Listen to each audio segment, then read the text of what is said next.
Agradezco al capítulo Casanare del Instituto Colombiano de Derecho Procesal por esta invitación, a ustedes por estar presentes. Este tipo de eventos solamente se mantienen en la medida que ustedes los puedan alimentar con su asistencia. Cuando se deja asistir a los eventos, en esa misma medida los eventos tienden hacia la desaparición. Entonces, qué bueno que hayan decidido asistir y qué bueno que tengamos este espacio académico aquí en Yopal. Bien, el día de hoy vamos a trabajar un tema que pues en buena parte es un tema de derecho procesal, pero también tiene un componente importante asociado a una materia distinta, que es la propiedad industrial. Esta conferencia la he denominado Medidas cautelares innominadas en procesos de infracción de marcas. Entonces, bajo este título vamos a trabajar una agenda en la que básicamente vamos a centrar en tres cosas. Vamos a comenzar haciendo una contextualización acerca de la acción por infracción de derechos de propiedad industrial, que pues es básicamente el contexto en el que vamos a hablar de medidas cautelares. Después de hacer esta contextualización del escenario propio del trabajo de estos minutos, vamos a hablar propiamente de la aplicación de las medidas cautelares innominadas en procesos de infracción de marcas. Y al final vamos a hacer unas críticas a la figura de las medidas cautelares innominadas en procesos por infracción de marcas. Esa es básicamente la agenda que les propongo para que comencemos la tarde de hoy. Bueno, les decía que debíamos comenzar hablando acerca de la acción por infracción de derechos de propiedad industrial, que es el escenario en el que vamos a desarrollar el tema de las medidas cautelares. Y para ello hay que comenzar hablando de cuál es el objeto de protección de la acción por infracción de derechos de propiedad industrial. Para lo que nos interesa hoy vamos a hablar solamente de marcas. ¿Y qué son las marcas? Pues técnicamente las marcas son signos distintivos que sirven para distinguir productos o servicios en el mercado. Las marcas las conocemos todos y constantemente, estamos en contacto con ellas. Y hay marcas de todo tipo, marcas sonoras, hay marcas mixtas, hay marcas que solamente tienen un carácter denominativo, hay marcas que corresponden únicamente a figuras, hay olores que pueden ser marcas, y por eso ustedes tal vez hoy, si ven a alguien pasar con una camisa que tiene un cocodrilo, seguramente ustedes sabrán que esa es una camisa Lacoste, sin necesidad de que lean en ninguna parte Lacoste, sencillamente porque ustedes perfectamente pueden identificar que ese cocodrilo corresponde a un empresario específico. Esa es la finalidad que cumplen las marcas. Para tener un derecho sobre una marca, es necesario registrarla ante la autoridad nacional competente. En Colombia, la autoridad de registro es la Superintendencia de Industria y Comercio, a través de una delegatura que es la Delegatura para la Propiedad Industrial. Si ustedes solicitan ante la superintendencia el registro de una marca y se les concede, se convierten en los titulares de ese signo, por ejemplo, de ese cocodrilo.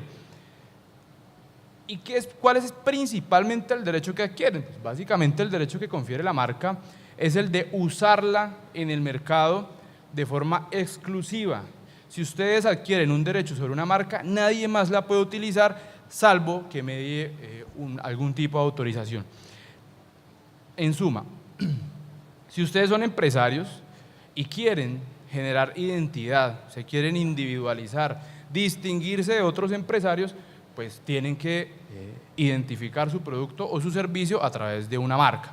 Ese derecho lo adquieren con el registro que hacen de ella ante la Superintendencia de Industria y Comercio. Pero bueno, hasta ahí no hay ningún problema. Digamos que el mundo ideal es, tengo una marca, tengo un signo que me gusta, desarrollo un negocio, registro la marca y soy exclusivo en Colombia. Pues bueno, lo cierto es que en la realidad no necesariamente ustedes van a tener una actividad empresarial completamente pacífica. ¿Por qué? Pues es posible que alguien decida usar el signo que ustedes registraron, o sea, su marca, sin ningún tipo de autorización, ya sea una marca igual o una marca parecida. Es ahí, entonces, donde tenemos que hablar de la acción por infracción de derechos de propiedad industrial, que es aquella que le permite al titular de la marca oponerse a los usos no autorizados de su marca. Al respecto pueden ver el artículo 238 de la decisión 486 del año 2000, que es la que regula todo lo relativo a la propiedad industrial en Colombia, donde dice: el titular de un derecho protegido en virtud de esta decisión podrá entablar acción ante la autoridad nacional competente contra cualquier persona que infrinja su derecho. También podrá actuar contra quien ejecute actos que manifiesten la inminencia de una infracción. Entonces, son ustedes titulares de una marca porque la registraron ante la Superintendencia de Industria y Comercio. Están trabajando pacíficamente, desarrollando su actividad económica, y un día un empresario cualquiera usa un signo similar o idéntico al de ustedes. ¿Qué tienen que hacer entonces? Iniciar una acción por infracción de derechos de propiedad industrial. De eso es precisamente de lo que vamos a hablar hoy. De la acción por infracción de derechos de propiedad industrial, de medidas cautelares, pero ojo, nos vamos a centrar únicamente en marcas, porque es que esta acción también protege patentes, diseños industriales, lemas comerciales, etcétera, pero el caso de las marcas nos da un buen panorama para poder hablar de todo.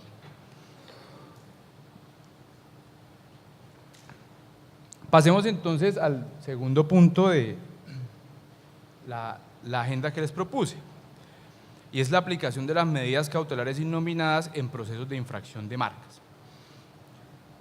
Las medidas cautelares, todos lo sabemos, son una herramienta que nos otorga el derecho procesal, que le permite al demandante lograr un remedio anticipado a aquella inconformidad que lo llevó hasta el aparato jurisdiccional. Le permite de forma anticipada obtener cierto remedio o cierta solución a su problema sin tener que esperar hasta llegar a la sentencia. Desde ese punto de vista es que podemos afirmar que las medidas cautelares son una herramienta útil para garantizar la tutela judicial efectiva. ¿Qué finalidades se pueden buscar con una medida cautelar? Primero, la protección del derecho, que eso va a ser objeto de litigio. Segundo, que se impida la infracción del derecho o se eviten las consecuencias derivadas de la infracción, que se prevengan daños, que se hagan cesar los daños que se hubieran causado, o que se asegure la efectividad de la pretensión. Estas son básicamente algunas finalidades de la medida cautelar que uno puede identificar. Adicionalmente, esto es importante decirlo, las medidas cautelares son accesorias, en tanto que solamente subsisten mientras existe un proceso. Por sí mismas las medidas cautelares no deben mantenerse, sino que su existencia debe estar siempre atada al proceso judicial, al trámite principal, por decirlo de alguna forma. Y adicionalmente son provisionales. ¿Por qué? Porque solo se mantienen mientras se mantienen las circunstancias que las generaron, y por eso es que ellas pueden ser modificadas, pueden ser eliminadas, pueden ser ampliadas a lo largo del proceso. No, una vez se toma la decisión cautelar, no necesariamente es definitiva, ya puede sufrir modificaciones. Tengamos esto ahí porque estas breves características nos van a servir para los temas que vienen más adelante.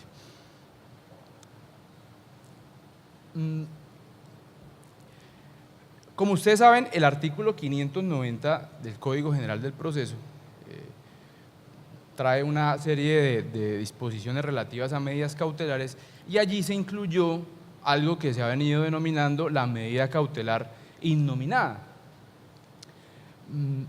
Esa medida cautelar innominada no apareció con el Código General del Proceso, no es nueva en la legislación colombiana gracias al Código General del Proceso. Ella ya existía muchos años antes, pero estaba regada en diferentes normas y se aplicaba a casos muy específicos. Les traigo solamente un ejemplo: la Ley 256 del 96, en su artículo 31, esta es la ley que regula los actos de competencia desleal, permitía decretar medidas cautelares innominadas. Miren que la norma decía lo siguiente: comprobada la realización de un acto de competencia desleal o la inminencia de la misma, el juez, a instancia de persona legitimada y bajo responsabilidad de la misma, podrá ordenar la cesación provisional del mismo y decretar las demás medidas cautelares que resulten pertinentes.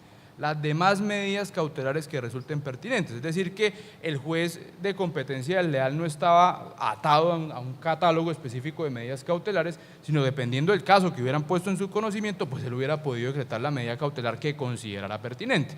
Esto era una medida cautelar innominada que existía desde el año 96, de tal suerte que estas medidas no aparecen con el Código General del Proceso. Pero ¿qué sí es una novedad del Código General del Proceso? Pues las hizo transversales a todos los procesos declarativos. Dejaron de ser unas medidas de pronto sueltas, aisladas para unas materias específicas y se hicieron transversales a todos los procesos civiles, a todos los procesos declarativos. Esa es la novedad del que quiero destacar del artículo 590 del Código General del Proceso. Pero ¿qué es esa medida cautelar innominada? Pues por supuesto que el Código no nos define este tipo de medidas cautelares. Voy a leerles esta definición. Eso es una definición que construí en la que, pues de cierta forma quiero explicar qué es la medida innominada. Y son aquellas cuyo contenido se encuentra indeterminado para que sea la autoridad judicial quien se encargue de elaborar aquella que resulte más adecuada para el caso específico que en ese momento se encuentre resolviendo. Por ello, las características de la medida cautelar que se decrete dependerán de las características puntuales de cada caso. En ese sentido, el juez desempeña el papel de un artesano jurídico a través de la elaboración de una orden provisional más adecuada para la protección anticipada de los derechos del demandante. Yo le he puesto el artesano jurídico al juez, ¿por qué? Porque es que cuando hablamos de medidas cautelares, el juez se enfrenta a una situación específica y con su mano y con su inteligencia tiene que diseñar una medida que le sirva para ese caso. No tiene una solución específica en el código para ese caso, entonces tiene que diseñarla igual que un artesano construiría. Por ejemplo, ustedes le dicen a un artesano, quiero una vajilla con tales características para mi casa, y él se la diseña dependiendo de sus gustos y dependiendo de la decoración que usted tiene en su casa. Por eso el juez, diseñando la medida innominada, cumple esa labor que yo he denominado la de un artesano jurídico. Eso es la medida innominada. ¿Qué debe tener en cuenta el juez para el ejercicio de esta facultad? Bueno, pues el Código General del Proceso, en su artículo 590, que es ciertamente un artículo que es robusto, si tratamos de comparar su contenido con las medidas cautelares innominadas que teníamos en otras leyes regadas, nos da varios criterios que le pueden servir al juez para diseñar una medida cautelar y para decretar la medida cautelar. Allí nos hablan de legitimación, existencia de amenaza o vulneración, la apariencia de buen derecho o fumus boni iuris, la necesidad de la medida, la efectividad y la proporcionalidad. Y aquí es donde quiero que entremos en los temas sustanciales sobre propiedad industrial, donde vamos a hacer una mezcla con derecho procesal. ¿Por qué? Porque vamos a hablar de todos estos criterios para el decreto de las medidas cautelares, pero vamos a estudiarlos en el contexto de la acción por infracción de los derechos de propiedad industrial. Entonces, les quiero proponer un ejemplo para que podamos trabajar. Si quiere, pongamos la siguiente diapositiva. Supongamos que hay una empresa llamada Confecciones Deportivas. Esta compañía se dedica a la fabricación de camisetas deportivas de color amarillo, con unas franjas azules en las mangas. En la parte izquierda tienen un círculo con algo que parece ser un balón de fútbol. Dentro de ese balón dice Federación Colombiana de Fútbol. Y en el otro lado tiene 3 barras acompañadas de una expresión que es Adivas. En la parte de allá, Adivas. Esas son las camisetas y ese es el signo que ustedes pueden ver en las camisetas. Retrocedámonos un par de meses en el tiempo. Son vísperas del Mundial y las camisetas están a punto de salir al mercado. La sociedad Adidas Internacional se entera de esto y resulta que ellos venden una camiseta que es muy similar. También es una camiseta amarilla, tiene unas franjas azules en las mangas, tiene un balón de fútbol, pero resulta que esta sí es la camiseta oficial de la Selección Colombia, y resulta que ellos tienen registrada la marca Adidas como la ven en esta parte. Son los titulares de esa marca en Colombia y la tienen registrada ante la Superintendencia de Industria y Comercio. Adidas, al enterarse de esta situación, dice, bueno, pues quiero proteger mi activo, quiero proteger mi derecho de propiedad industrial, entonces voy a pedir una solicitud, voy a presentar una solicitud de medidas cautelares ante el juez de infracción, porque mis derechos se pueden infringir con la marca Adivas. Bien, llega Adidas donde el juez y presenta la solicitud de medidas cautelares. Estudiemos entonces todos los requisitos a la luz de este caso que les estoy planteando.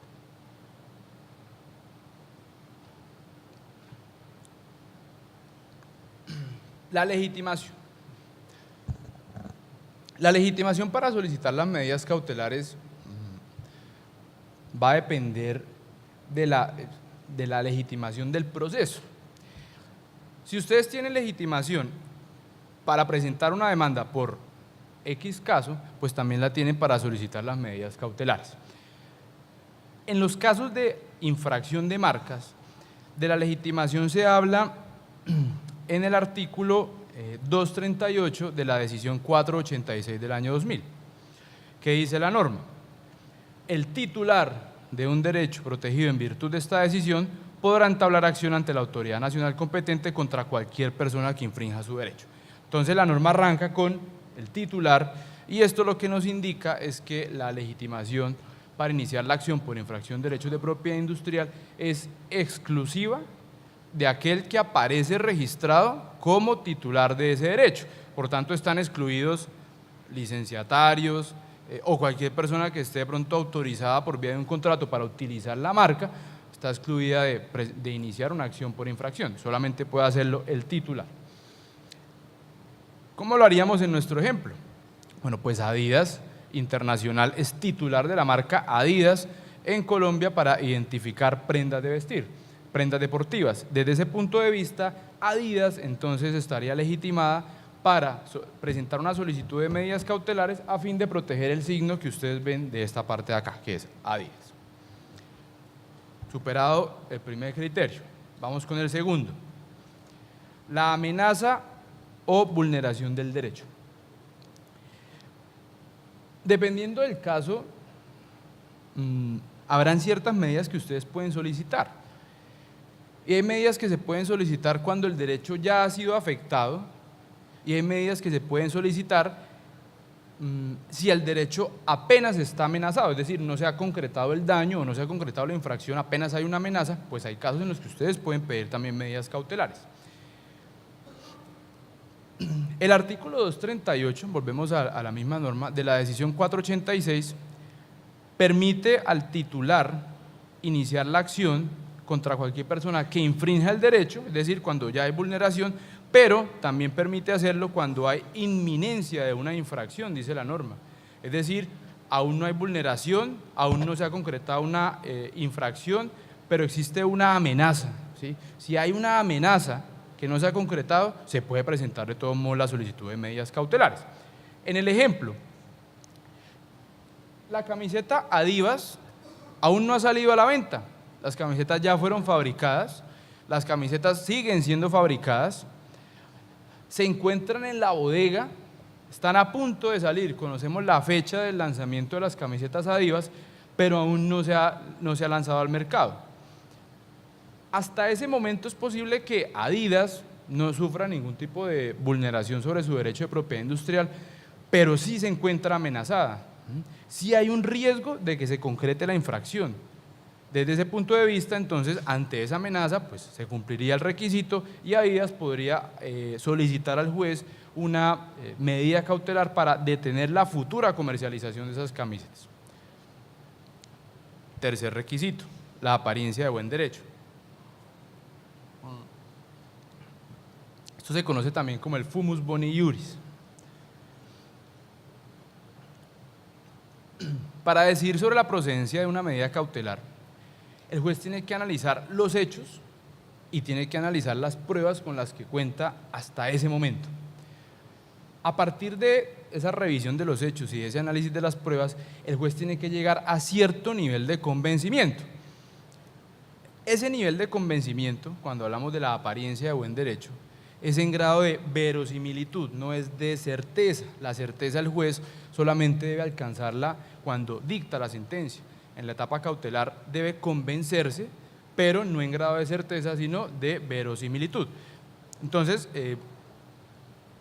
cuando hablamos de la apariencia de buen derecho, el juez tiene que hacer una especie de cálculo de probabilidades que le permitan prever que el demandante va a tener una sentencia favorable.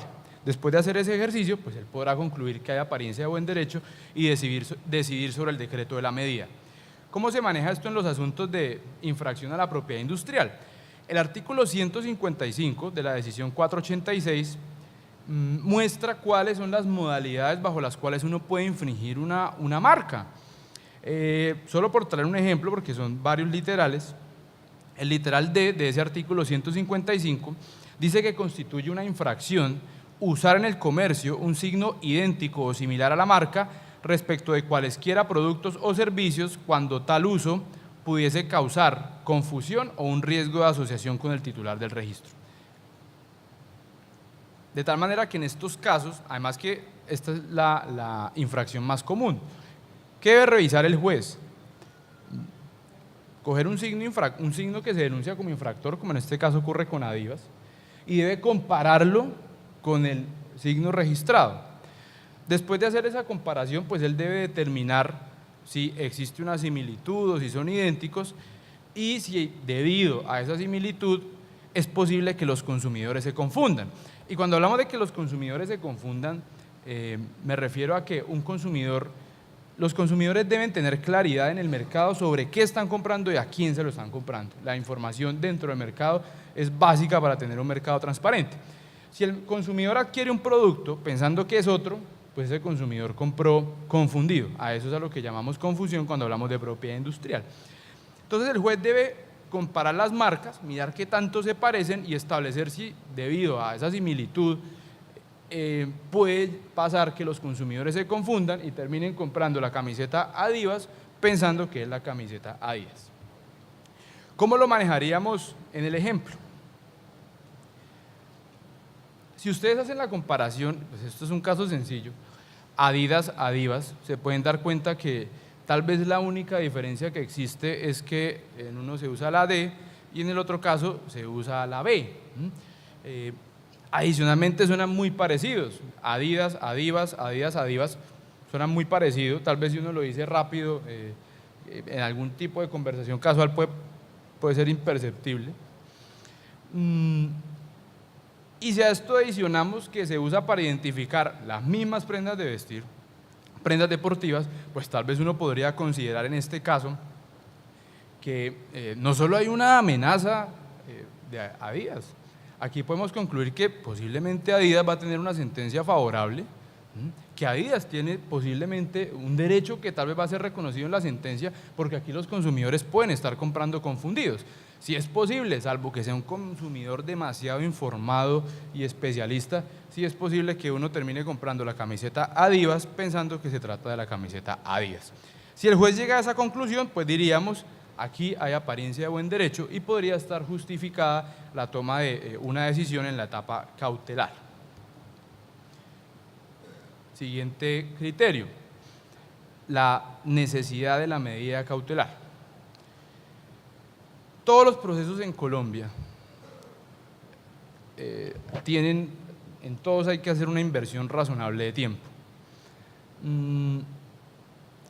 La demora normal de un proceso debería ser de 1 año, así lo dice el código, desde la notificación al demandado, y máximo 1 año y medio si es que es necesario prorrogar por 6 meses más ese primer año. Un proceso no debería demorarse más que eso.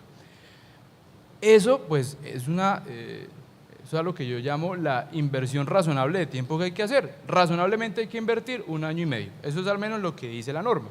Entonces, esta demora normal del proceso, porque los procesos tienen demoras que son normales y otras demoras pues que son anormales y hasta ridículas, pero la demora normal de un proceso puede llevar a que o se concrete un daño o el daño que ya se está causando se prolongue y cada día sea más grande. De ser así, de presentarse una situación como esta, pues estamos frente a una situación en la que es necesario tomar una medida, decretar una medida cautelar, es decir, tomar una decisión de fondo urgente, porque este daño, que esto que es una amenaza se va a convertir en un daño si me espero un año, o este daño que ya se está causando en un año, pues va a ser un daño grandísimo y no podemos esperar hasta la sentencia. El tiempo razonable del proceso va a hacer que la situación del demandante sea peor en la sentencia. Si logramos identificar eso, si logramos ver que hay que tomar una decisión urgente porque hay que proteger rápido al demandante, entonces diríamos que se cumple el criterio de la necesidad de la medida cautelar. ¿Sí? ¿Por qué? Por el peligro que genera la demora del proceso. En nuestro ejemplo, pensemos que si estas camisetas Adivas salen al mercado, durante un año o durante un año y medio, Adidas va a perder plata. Posiblemente, eso puede pasar. Posiblemente ventas que deberían ser de Adidas las va a realizar Adivas, y no solo eso, es posible que las camisetas Adivas sean tan malas que la gente vaya a Adidas a reclamarle y les diga: oiga, ustedes que son súper reconocidos y que son una súper empresa, pero mire, primera lavada y se me dañó la camiseta. Este desprestigio que se puede generar a Adidas puede generar también una devaluación de su activo de propiedad industrial. Eso es también un daño. Entonces ese año o año y medio de demora del proceso puede representar para Adidas la pérdida de valor de su marca y la pérdida de clientes. Entonces, en nuestro caso, diríamos también, bueno, pues reunimos el requisito, o lo que llamo el criterio de la necesidad de la medida cautelar. Hasta este punto, todos los que hemos hablado son los criterios que le sirven al juez para decretar la medida. Me falta hablar de dos: la efectividad y la proporcionalidad, pero estos no le sirven al juez para decretar la medida, sino para decretar la más adecuada para el caso al que se encuentra, caso que está enfrentando. Hablemos entonces de efectividad. Cumplidos todos los requisitos de los que ya hablamos, el juez debe pasar a decretar la medida. Para ello, entonces, el juez debe pensar que con la medida cautelar se busca que al momento de dictar la sentencia, esa sentencia no sea como un acto ilusorio que no sirven para nada. No sé si aquí ustedes en un lenguaje popular dicen sentencia para enmarcar. Entonces, para que la sentencia no sea una sentencia de enmarcar, entonces el juez debe decir: bueno, voy a diseñar una medida que me sirva, que sea útil, ¿sí? Voy a tomar una decisión ya que sea útil para que la sentencia no sea una sentencia de enmarcar. Si logra decretar una medida con esas características, pues bueno, es una medida que se puede considerar efectiva. En nuestro ejemplo, las camisetas Adidas están a punto de salir al mercado. Ya sabemos que esa salida puede concretar una infracción a los derechos de Adidas y sabemos que esa comercialización de las camisas podría afectar sus ingresos. La labor del juez, entonces, que ya en un momento la vamos a hacer entre todos, va a consistir en, bueno, ¿cómo hago para afrontar esta situación? ¿Cómo hago para proteger los derechos de Adidas? ¿Qué tipo de decisiones puedo tomar para evitar la comercialización de las camisetas? Si diseño una medida con esas características, pues esta será una medida efectiva que no haga que tengamos luego una sentencia para enmarcar. Superado eso, nos falta hablar de la proporcionalidad. Hasta este momento, y en un caso como este que parece ser evidente, una infracción evidente, una infracción grosera, diríamos: no, el demandante tiene un derecho, el demandante sí o sí va a ganar este caso, pero no podemos dejarnos llevar por eso. Es posible que el caso sea muy claro, que haya muy buenas pruebas, pero todavía nos falta un proceso que agotar. Todavía falta la etapa probatoria, falta que escuchemos las alegaciones de las partes y tal vez el proceso, por cualquier razón, pueda dar un giro al final y tal vez exista una posibilidad de que Adivas no resulte condenada en el proceso. Como Adivas no ha sido vencida en juicio, pese a su grosera infracción, como no ha sido vencida en juicio, el juez debe diseñar una medida que no solamente proteja los derechos de Adidas, sino que no grave en exceso al demandado, ¿sí? No puede gravarlo en exceso, por eso se habla de proporcionalidad. No podría decretarse una medida que sea desproporcionada porque aún nos falta un proceso que agotar y aún nos falta una sentencia que dictar y aún Adivas, así sea mínima, tiene una posibilidad todavía de ganar. Entonces no hay que gravar en exceso al demandado. ¿Cómo lo hacemos en nuestro ejemplo? Bueno, decretemos entonces la medida cautelar. Ya hablamos aquí de cómo se configura la infracción, ya hablamos del peligro que corre Adivas, ya hablamos de las ganancias que podría dejar de recibir, ya tenemos cierta seguridad sobre el derecho de Adivas, hay verosimilitud, estamos dispuestos a decretar la medida. ¿Cómo diseñamos la medida? Porque pues uno se pregunta, ¿será que para parar la publicidad de las camisetas, será que para detener la fabricación, será que para detener la comercialización tengo una medida específica en el código que diga, señor juez, si usted lo que tiene que hacer es retirar una publicidad del mercado, decrete esta medida? Si lo que quiere es detener una fabricación que se está llevando a cabo, entonces decrete esta medida. No lo tenemos. Entonces, ahí es donde la medida cautelar innominada tiene una importancia medular en este tipo de casos. Decretémosla. Entonces, primera medida que se podría decretar en este caso: ordenar a la demandada que de manera inmediata se abstenga de continuar fabricando las camisetas deportivas que identifica con la expresión Adivas. Esa sería la primera medida que nos serviría para detener la fabricación. Segundo, ordenar a la demandada que de manera inmediata se abstenga de comercializar las camisetas Adivas cuyo lanzamiento se encuentra anunciado, eso al menos durante el tiempo que dure el proceso. Con esa decisión, entonces, podemos detener la futura comercialización de las camisetas. Y por último, podemos ordenar a la demandada que retire la publicidad que anuncia el lanzamiento, vallas publicitarias, comerciales en radio, anuncios en internet, y que se abstenga de seguir circulando la publicidad, y con esto pues enfrentaríamos el tercero de los problemas de Adivas. ¿Será que sería proporcional en este caso ordenar el cierre definitivo de la fábrica? Pues tal vez no, podría ser una medida excesiva,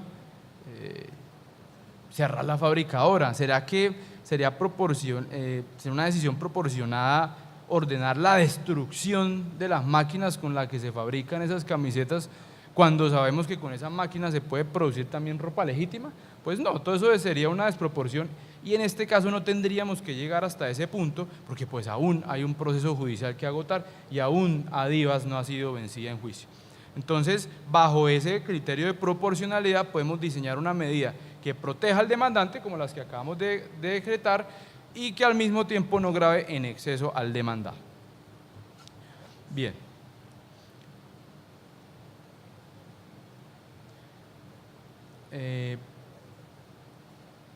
Decretada la medida, entonces solo resta que el demandante constituya caución. El Código General del Proceso señala que la caución debe ser equivalente al 20% del valor de las pretensiones contenidas en la demanda. ¿Y cuál es la finalidad de esa caución? Garantizar el pago de los posibles perjuicios que Adivas pueda sufrir con la medida cautelar. Supongamos que al final Adivas gana y dice, bueno, gané, ahora págueme lo que me costó detener la producción, retirar la publicidad, no vender las camisetas, yo le pagué a un poco de empleados un dinero por la producción de las camisetas, págueme todo eso. Bueno, pues la caución está destinada a garantizar el pago de esos daños que ocasiona la medida cautelar. Bien. Hasta ahí nuestro segundo punto de la agenda, y en lo que me resta de minutos quisiera hacer unas críticas a este régimen de medidas cautelares innominadas.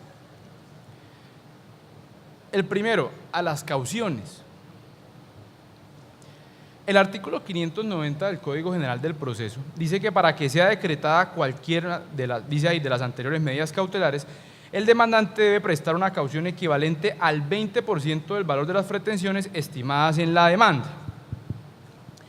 Si se dan cuenta, esta norma parte de un supuesto, y es que necesariamente cuando hay solicitud de medidas cautelares también hay demanda. ¿Por qué? Pues el Código General permite que la solicitud de medidas cautelares se haga desde la presentación de la demanda. Entonces, pues yo la puedo presentar, puedo solicitar las medidas cautelares con la demanda o a lo largo del proceso. Pues eso no es nada raro. Supongan que ustedes en un interrogatorio de parte consiguen una muy buena prueba que justifica pedir una medida cautelar. Entonces, desde la demanda puedo solicitar medidas cautelares. Pero al código se le olvidó algo, y es que hay casos, acciones muy específicas, como la acción por infracción de derechos de propiedad industrial, que tienen normas especiales en las que se permite pedir medidas cautelares antes de la presentación de la demanda, no desde la presentación ni durante el proceso, sino antes de la presentación de la demanda. Es el caso del artículo 245 de la decisión 486, donde dice: quien inicie o vaya a iniciar una acción por infracción, y sigue la norma. Es decir, que sin haber presentado la demanda, si Adidas tiene un pleito de marcas, puede solicitar la medida cautelar. Y aquí viene la crítica. Si no hay demanda, entonces, ¿cómo hago para calcular el valor de la caución? Si el Código General, la herramienta que me da es el 20% del valor de las pretensiones. Sí, pero pues es que no tengo pretensión porque ni siquiera tengo demanda, solamente tengo una solicitud de medidas cautelares. ¿Cómo hacemos entonces para calcular en este caso el valor de la caución para pagarle los daños a Adivas?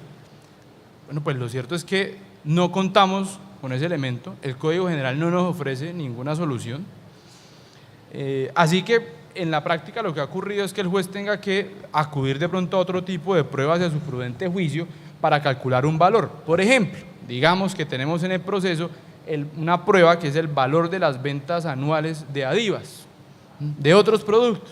Entonces diríamos, bueno, si Adivas en un año vende $100.000, entonces es posible que el año de proceso le cause daños por $100.000, pero incrementémosle $100.000 más porque es la camiseta de la selección y son vísperas del mundial, entonces puede ser que venda el doble de la producción, entonces caución $200.000.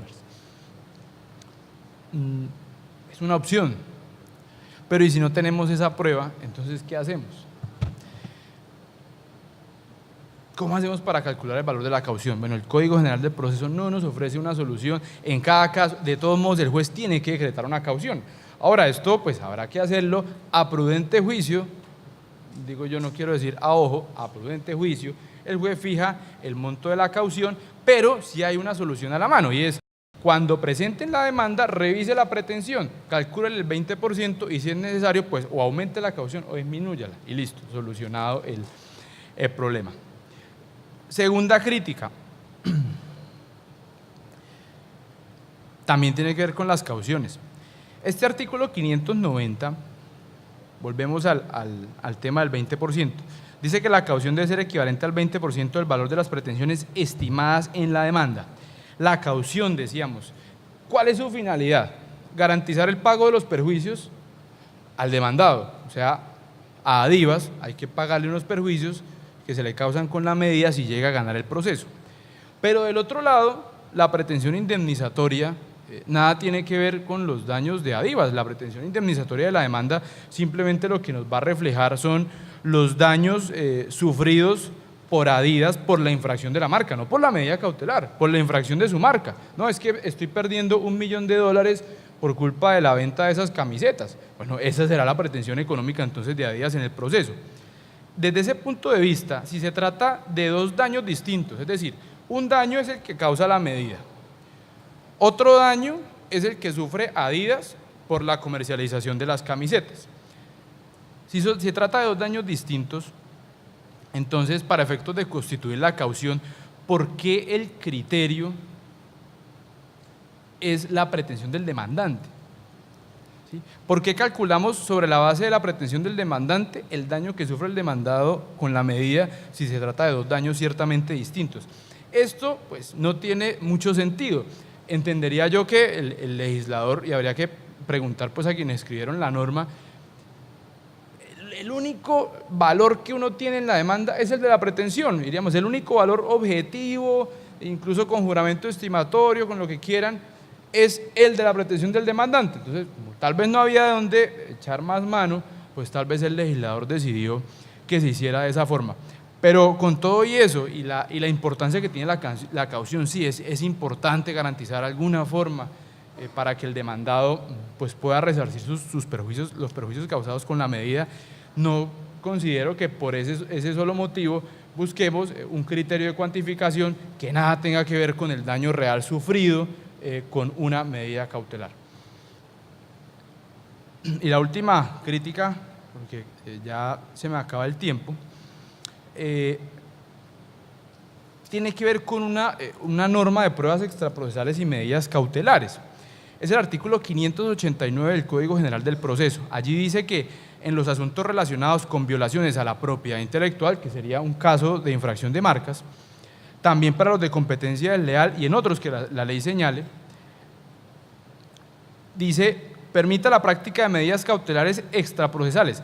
Estas podrán solicitarse, decretarse y practicarse en el curso de una prueba extraprocesal. El juez las decretará cuando el peticionario acredite el cumplimiento de los requisitos exigidos por la ley. Volvamos al ejemplo. Resulta que en nuestro caso Adidas no solicitó una medida cautelar, sino una prueba extraprocesal porque le llegó un chisme. Sí, Adidas de pronto no estaba segura, le llegó un chisme sobre la fabricación de unas camisetas identificadas como Adidas y Adidas dijo no, tengo que averiguar. Entonces Adidas presenta una solicitud de prueba extraprocesal, una inspección judicial en un lugar donde al parecer se están fabricando las camisetas. Resulta que en dicha inspección se logra encontrar que efectivamente las camisetas se están fabricando. Las camisetas ya están fabricadas, están empacadas, listas para salir y además un empleado que estaba allí dijo que la producción saldría al mercado al día siguiente. Dijo, esto lo vamos a empezar a vender mañana. En ese momento, donde ustedes tienen toda la prueba de la infracción, están en la práctica de la inspección judicial, tienen las camisetas Adidas, tienen al empleado que dijo, mañana salen a la venta. Que es lo primero que uno se le viene a la cabeza, pues bueno, pues esto hay que pararlo, ¿sí? No podemos dejar que las camisetas salgan, hay que pararlas de una vez. Entonces, en ese momento debería decretarse una medida cautelar, es una medida cautelar decretada en el marco de la práctica de una prueba extraprocesal. Pero el problema viene por otra norma. El parágrafo primero del artículo 24 del Código General dice que cuando las autoridades administrativas ejercen funciones jurisdiccionales, el principio de inmediación se cumple con la realización del acto por parte de los funcionarios que, de acuerdo con la estructura interna de la entidad, estén habilitados para ello. Actualmente, como ustedes ya lo sabrán, existen autoridades administrativas como la Superintendencia de Industria y Comercio que cumplen facultades jurisdiccionales, es decir, hay ciertos casos, ciertas materias para las que autoridades administrativas hacen las veces de juez. La Superintendencia de Industria y Comercio es juez para asuntos relativos a la infracción a la propiedad industrial, que es esto de lo que estamos hablando acá. Entonces, esta norma que les acabo de mencionar del artículo 24, lo que permite es que la Superintendencia, por centrarlo solo en este tema, la Superintendencia pueda practicar pruebas extraprocesales con los funcionarios de la entidad, ¿sí? Que no lo haga directamente el juez. Y esto es una norma que es muy útil porque la solicitud de pruebas extraprocesales en la Superintendencia de Industria y Comercio es altísima. De acuerdo al cronograma de la Superintendencia, de acuerdo a la cantidad de solicitudes, podría cada día del año practicarse una prueba extraprocesal. Si los funcionarios de la entidad no pudieran practicarlos, tendría que hacerlo el juez. Y si lo hiciera el juez, quiere decir que el juez de la superintendencia tendría que estar todos los días del año por fuera del despacho y entonces desde ese punto de vista, pues quién firma los autos y quién hace las audiencias. Entonces esta norma facilita la práctica de estas pruebas extraprocesales que además son muy útiles para encontrar infracciones a la propiedad industrial como esta. ¿Cuál es el problema con la norma? Cuando revisamos estas dos normas, es decir, la que permite decretar medidas cautelares ahí, cuando encontramos las camisetas, y la que permite que esas pruebas extraprocesales las practiquen funcionarios de la entidad que no sean el juez, pues prácticamente esas normas entran en desuso y se vuelven inútiles. ¿Por qué razón? Porque resulta que el funcionario de la superintendencia, que no es juez, que va y practica la medida y que se encuentra con la infracción con unas camisetas que van a salir mañana, no puede decretar medidas cautelares. La norma solamente lo habilitó para practicar la prueba. Entonces el funcionario ante esa situación, ¿qué tendría que hacer? No, pues nada, o sea, levantar el acta, dejar constancia de lo que ocurrió, de lo que encontró, tomar unas fotografías y decirle al juez que mañana decrete una medida cautelar, o pasado mañana saque un auto decretando una medida cautelar para parar la comercialización de las camisetas que se empezó a dar antes de ayer. ¿Sí? O sea, no tiene mucho sentido y pierde un poco de utilidad. Una norma que parecía ser tan útil pierde utilidad cuando nos encontramos en situaciones como estas. Entonces, sé que la propuesta sería difícil, pero el funcionario que practica la prueba extraprocesal debería no solo poder practicar la prueba, sino también poder decretar una medida cautelar si se encuentra frente a hechos tan evidentes como el de la comercialización de las camisetas Adivas. Bueno, en aras al respeto del tiempo, pues esta es la propuesta que les traía, el tema que les traía. Espero que sea muy útil para ustedes y para su ejercicio profesional. Muchas gracias.